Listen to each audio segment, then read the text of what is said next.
Remember how it was like when my brother first graduated and was on his way to college. Like I remember the difference that was there. I remember the switch. I remember the the ultimatums that was coming with it. And I know he had a purpose. You know what I mean? He had wanted to prosper and make great progress, but I was only seeing everything that was going to make him become a project.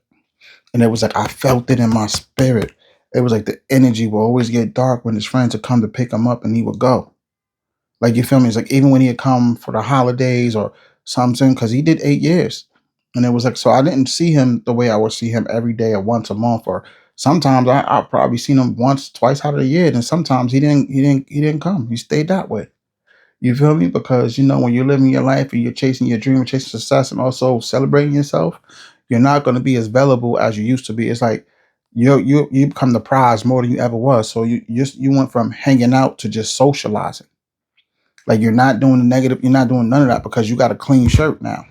You feel me? And you can't afford to do something and shows you don't own your structure, you don't have discipline, you have no direction, you're not stay grounded.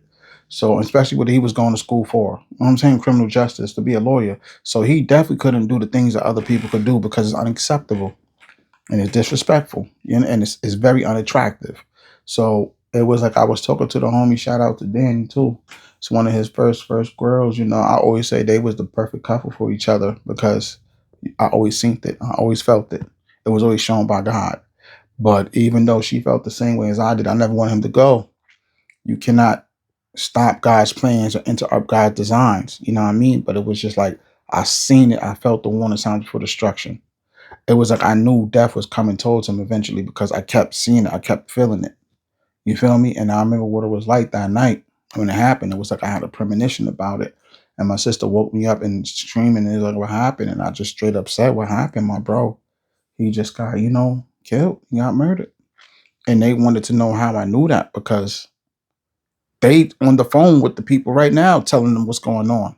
But I just saw it. I witnessed it. And that's what scared the crap out of me because it was like a dream. I didn't know what a premonition was back then. Like you feel me? It wasn't that I wasn't intelligent, I wasn't smart, but we were taught certain programs. You weren't taught to be more than what you're supposed to be. You was taught to repeat the same mistakes or worse as somebody, not to listen, learn, and do better. Where we come from, we was taught more like a situation happens, you have to go off with violence. You know what I mean? But it's not so true. And everybody with discipline knows what I'm saying. That every altercation does not have to be done with violence. You can use your mind as a weapon. And I look at my brother and all the people who get murdered, including Nip, RIP the neighborhood, Nip up. You know what I mean? So imagine how it would have went for those people if they chose to use their mind as a weapon instead of feeling that every altercation had to be done with violence. I know everybody out there agree with me. Tag this to 510 of your friends. Allow this video. Hashtag viral. Hashtag for you page. Hashtag trending reels. You know what I'm saying? Let this go real. You know what I mean? Talk in the comment. I love to talk to y'all. I love to hear what you got to say. You know what I mean? Because this is things that we need to talk about daily. It's just that nobody dropped the jewels on us. It's like we have voices, but ain't nobody's voice when it's time for somebody to listen to be heard. Stay tuned in and follow for more. Up with it. Let's get it, big bullies. Let's go. We on the drive, and greatness is coming.